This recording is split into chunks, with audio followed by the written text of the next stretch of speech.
Hello everyone, welcome back to Nainsar classes and this is Nainsvi. आशा करती हूँ कि आप सभी लोग बहुत ही अच्छे होंगे और अपने घरों में सुरक्षित होंगे। आज से हम यहाँ पर कुछ नया शुरू करने वाले हैं जो कि है सीटेट परीक्षा के लिए मैथमेटिक्स। यहाँ पर मैथमेटिक्स में सबसे पहले मैं शुरुआत फिगर वाले क्वेश्चन से करूँगी। जो क्वेश्चन आपको बोर्ड पर दिख रहे हैं ये प्रीवियस ईयर में पूछे गए क्वेश्चन है। मन में आ रहा होगा कि फिगर वाले क्वेश्चन से शुरुआत क्यों की है। उसका रीज़न ये है, ये क्वेश्चन अपने आप में आपको टफ लगते हैं लेकिन ये होते बड़े ही सरल हैं। ये क्वेश्चन ऐसे क्वेश्चन होते हैं जो आपको परीक्षा में मार्क्स गेन करने में काफ़ी हेल्प करेंगे। बहुत ही सिंपल क्वेश्चन होते हैं, इसीलिए शुरुआत मैंने इन क्वेश्चन को लेकर की है ताकि आप सरल चीज़ों से कठिन चीज़ों की ओर जाएं। यहाँ पर 3 क्वेश्चन जो लिखे गए हैं, आज हम इन तीनों क्वेश्चन को बड़े ही अच्छे से सॉल्व करेंगे। आइए शुरुआत करते हैं। सबसे पहला क्वेश्चन आप देखिए, आपसे यहाँ पर 15वें चरण में तीलियों की संख्या पूछी गई है। चरण 1 आपको दिया गया है, चरण 2 दिया गया है, चरण 3। ऐसे ही जो 15वां चरण होगा आपका, कौन सा 15वें चरण में आपको बताना है कि कितनी तीलियां होंगी। बहुत सिंपल क्वेश्चन है, बस थोड़ा सा ध्यान दीजिएगा आप लोग, ठीक है। देखिए, एक चीज मैं आपको बोलना चाहती हूँ, सीटेट की परीक्षा एक ऐसी परीक्षा है जिसमें क्वेश्चंस तो नए आते हैं लेकिन मेथड आपका वही होता है। तो आपको यहाँ पर मेथड सीखना है, ठीक है। बाकी क्वेश्चन आपको नया मिले या फिर कैसे भी मिले, आपको क्या करना है, मेथड सीखना है, ठीक है। देखिए यहाँ पर आप पहले चरण में तीलियों की संख्या काउंट करिए ध्यान से। आपको मैं काउंट करना सिखाती हूँ। 1 2 3 4 5 6, 1 2 3 4 5 6। आपने यहाँ पर लिख लेना है चरण 1 में तीलियों की संख्या कितनी आई है। आपने कहा कि 6 आई है। मैंने पूछा चरण 2 में तीलियों की संख्या कितनी है, आपने काउंट किया। 6 तो हमारे ऑलरेडी है, अदरवाइज अगर आपको नहीं आ रहा मैं फिर से बताती हूँ। 1 2 3 4 5 6, 6 है, 7 8 9 10। आपने कहा चरण 2 में हमारी जो तीलियों की संख्या है वो 10 है। फिर से काउंट कराऊंगा आपको। देखिए 1 2 3 4 5 6 7 8 9 10, ठीक है। चरण 2 आ गया। चरण 3 में हम काउंट करिए तीलियों की संख्या। 6 तो ऑलरेडी आपका है ही इसमें, 7 8 9 10 11 12 13 14। आपने यहाँ पर लिख लिया कि हमारे चरण जो 3 है मैम, इसमें हमारी तीलियों की संख्या जो है 14 आई। कितनी? 14 आई है। आपको गिनना आ गया कि नहीं? सिंपल है ना, काउंट करना बड़ा सिंपल है, बस आपको ध्यान से जो है फिगर को देखना है, ठीक। आपने कहा कि चरण 3 में हमारी 14 आई।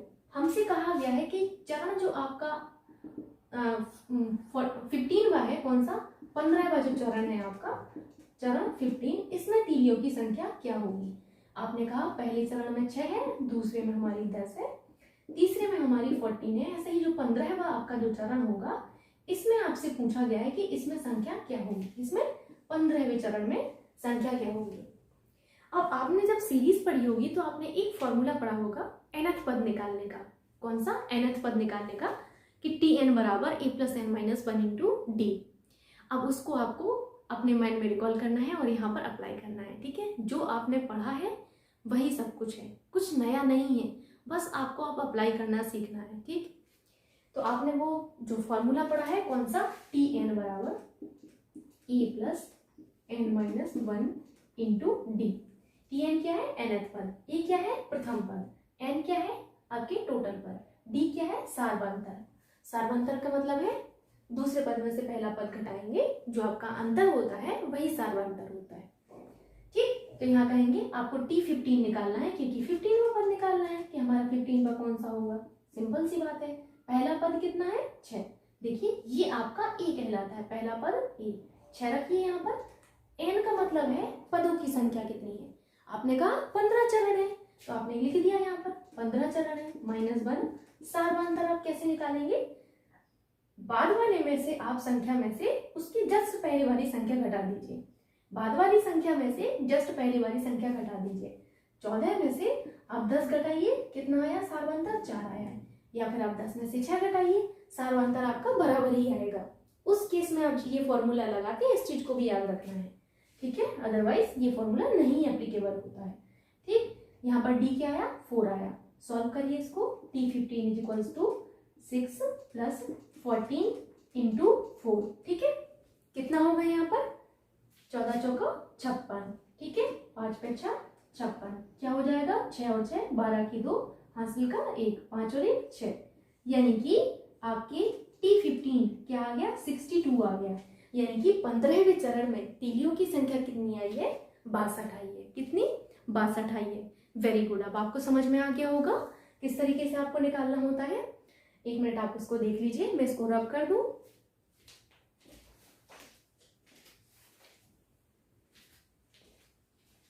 अभी आपको समझ आ गया, मैं इसको हटा देती हूँ, ठीक है।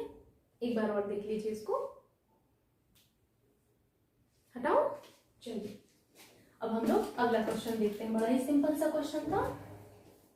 आगे आपको मैं ऐसे कई सारे क्वेश्चन कराऊंगी, फिगर वाले, हर तरीके के क्वेश्चन, तो आपको आइडिया लग जाएगा और आगे वाली आने वाली जो परीक्षा है आपकी उसमें आपको काफी हेल्प मिलेगी। अगला क्वेश्चन देखिए, आपको कुछ इस तरीके से ये 2 कटे हुए गोले दिए गए हैं कि 1 इकाई का ये 3/4 है। कौन? ये 2 कटे हुए गोले 1 इकाई का 3/4 है। तो 1 सही 1/2 क्या होगा? बड़ा ही सिंपल सा क्वेश्चन है। इसमें आपको ऑप्शन दिए गए थे, ठीक है। ऑप्शन जो दिए गए थे वो आपको इसी फॉर्म में दिए गए थे, गोले की फॉर्म में, ठीक। अगर आप चाहें तो ऑप्शन में एक बार आपको बता देती हूँ। एक बार मैं बुक लाती हूँ, उसमें से देखिए। क्योंकि अगर मैं ऑप्शन पहले से बनाती तो बोर्ड पर जगह नहीं होती। पहला जो ऑप्शन दिया गया था आपको कुछ इस तरीके से, ये 4 गोले दिए गए थे पहले ऑप्शन में, और दूसरे ऑप्शन में आपको 2 गोले दिए गए थे। तीसरे ऑप्शन में कुछ अजीबोगरीब फिगर दिए गए थे, कुछ ऐसे करके, और कुछ इस तरीके से आपको दिए गए हैं, ठीक है।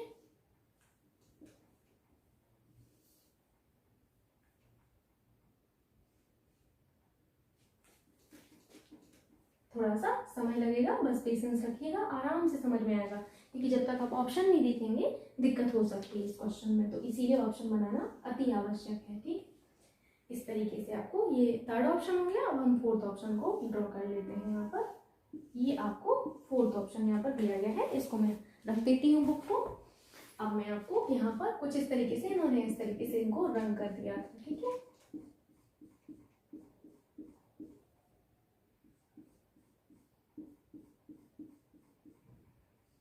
आपको बस कॉन्सेप्ट समझना है, और बहुत आसान है, बहुत आसान है मैथमेटिक्स। मैथमेटिक्स से आसान तो कुछ है ही नहीं है, ठीक है। जितना आसान पेरेंट्स को समझना है ना, उतना ही आसान मैथमेटिक्स को समझना है। इस चीज को याद रखिएगा आप लोग। जो 4th वाला ऑप्शन था वो आपको ये इस तरीके से दिया गया है, ठीक है। हाँ, इसी तरीके से।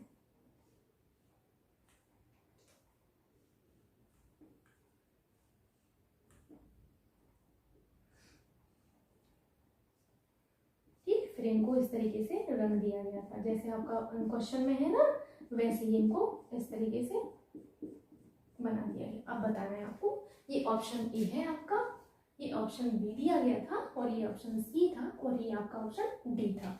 बड़ा ही सिंपल क्वेश्चन है, ध्यान से देखिएगा। 2 कटे हुए गोले 1 इकाई का 3/4 है, तो 1 सही 1/2 क्या होगा? अगर आप 1 इकाई पता कर लें कि वो इकाई कितनी है, उस इकाई का 3/4, ये 2 कटे गोले हैं, ध्यान से समझिएगा। अगर आप यहाँ पर वो इकाई पता कर लें कि वो इकाई क्या है, तो उस इकाई का 3/4 2 कटे गोले हैं, तो उस इकाई का 1 सही 1/2 ही तो निकालना है आपको, है ना। तो वो 1 सही 1/2 उस इकाई का कितने कटे गोले होंगे, ये आपको बताना है। सिंपल सी बात है ये तो। आइए देखते हैं इसको। अगर आपको नहीं समझ आ रहा है, मान लीजिए कि वो आपकी इकाई क्या है, x है। ध्यान से समझिएगा, आपने मान लिया x है। आपको x अच्छा नहीं लग रहा है, y मान लीजिए। आपको y अच्छा नहीं लग रहा है, a मान लीजिए, ठीक है।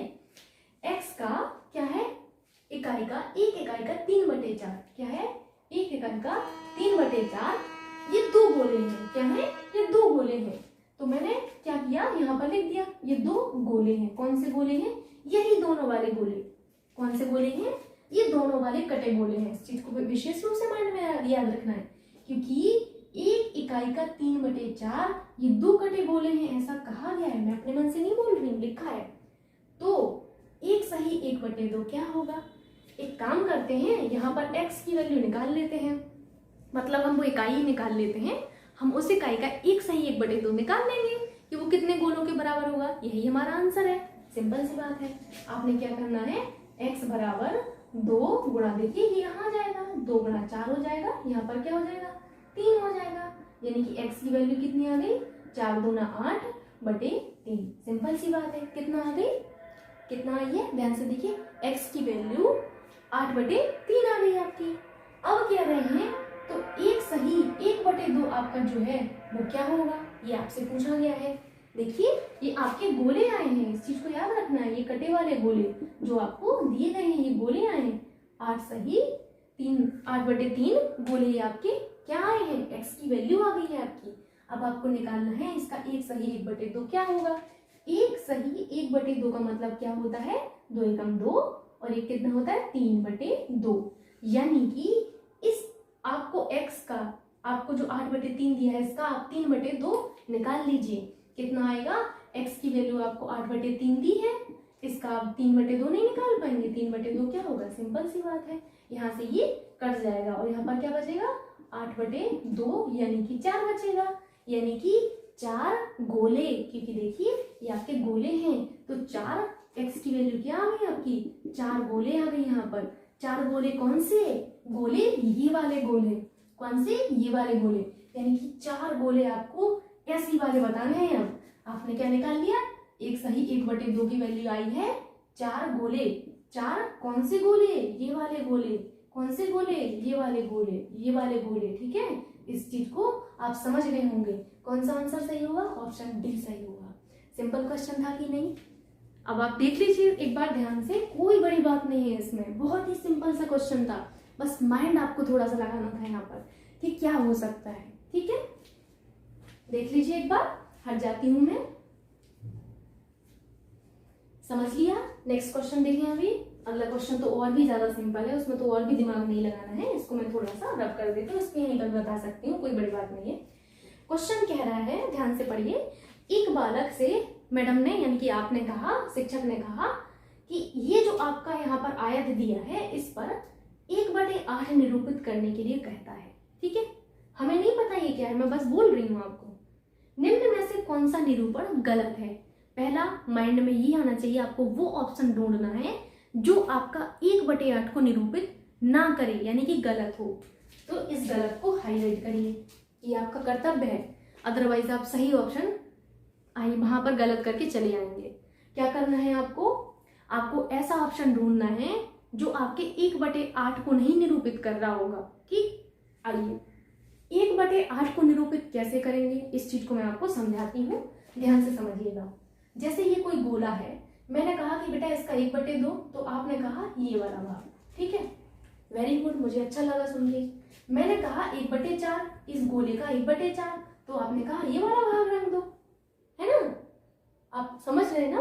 अगर मैंने कहा कि इस गोले का पूरा भाग, तो पूरा भाग ये वाला हो जाएगा, होगा कि नहीं होगा, इस चीज को समझ रहे हैं आप लोग। ऐसे ही इसमें पूछा गया, इस फिगर में, अगर इस फिगर में आपसे कहा जाए कि 1/8, 1/8 का मतलब है कि जो आपके 8 हैं वो आपकी यहाँ पर पूरी टोटल, ये जो आपकी जो डब्बे हैं वो होने चाहिए टोटल 8, उसका एक भाग आपका रंगा होना चाहिए, तब तो वो 1/8 बनेगा। 1/8 निरूपित होने का मतलब है कि 8 भाग होने चाहिए, सिंपल सी बात है, और एक भाग आपका रंगा होना चाहिए, यही तो है ना। देखिए एक भाग आपका दिख चुकी रंगा है तो वो 1 को निरूपित कर रहा है, बाकी 8 होना चाहिए कि नहीं। काउंट करिए किसमें 8 हैं, आपने देखा पहले वाले में ही देख लीजिए, 1 2 3 4 5 6 7, ये तो 7 ही है। क्योंकि मैं कह रही हूँ कि 8 होना चाहिए, क्योंकि आपको 1/8 निरूपित करना है। 1/8 निरूपित करने के लिए 8 भाग तो होने चाहिए ना इस फिगर के, यानी कि ये ऑप्शन तो नहीं निरूपित कर रहा है 1/8 को भाई। दूसरा ऑप्शन चेक करिए, अभी समझ आ जाएगा कितने भाग हैं इसमें, 1 2 3 4 5 6 7 8, भाई 8 है, आपने कहा ये तो 8 है, उसमें देखिए एक भाग रंगा है, यानी कि ये तो 1/8 को निरूपित कर रहा है, वेरी गुड। अगला चेक करिए कितने भाग हैं, 1 2 3 4 5 6 7 8, 8 भाग हैं, एक रंगा है, यानी कि 1/8 को निरूपित करना। अगर मैं इसमें ये वाला रंग दूं, ये वाला भी रंग दूं, तो ये 1/8 को नहीं निरूपित करेगा, इस चीज को समझ रहे हैं ना आप लोग, यानी कि ये 1/8 को निरूपित कर रहा, ये भी निरूपित कर रहा। अगला चेक करिए 8 भाग है कि नहीं, 1 2 3 4 5 6 7 8, वेरी गुड। रंगा कितना भाग है, एक भाग रंगा है, यानी कि 1/8 को निरूपित किया कि नहीं, यानी कि ऑप्शन डी भी करेक्ट है। ऑप्शन ए है, जो कि 7 भाग है इसमें, जिस वजह से ये हमारे 1/8 को तो नहीं निरूपित कर रहा है भाई। तो आपका कौन सा ऑप्शन सही होगा? Option A. ऐसे ही क्वेश्चन आपसे सीटेट की परीक्षा में पूछे जाते हैं, जिनमें आपको बिल्कुल थोड़ा सा माइंड लगाने की जरूरत होती है, ज़्यादा नहीं लगाना होता है। घबराना बिल्कुल भी नहीं है, पेशेंस के साथ पेपर करना है आपको, ठीक है। ऐसे ही मैं आपको वीडियोस समय समय पर देती रहूंगी, और आप बस कॉन्सेप्ट समझिए। क्वेश्चन जो मैथमेटिक्स के रिपीट नहीं होते, मैं एक चीज़ बोल देती हूँ, मैथमेटिक्स नहीं रिपीट होता। बाकी आपके जो CDP हैं, इंग्लिश है, हिंदी है, और आपके जो एनवायरनमेंट है, इसमें आपके क्वेश्चन रिपीट हो सकते हैं, ठीक। बाकी आपके मैथमेटिक्स में रिपीट नहीं होते, कॉन्सेप्ट बस आपका रिपीट होता है, इस चीज़ को ध्यान देना है, ठीक। सो मिलते हैं नेक्स्ट वीडियो में, तब तक के लिए बाय, टेक केयर।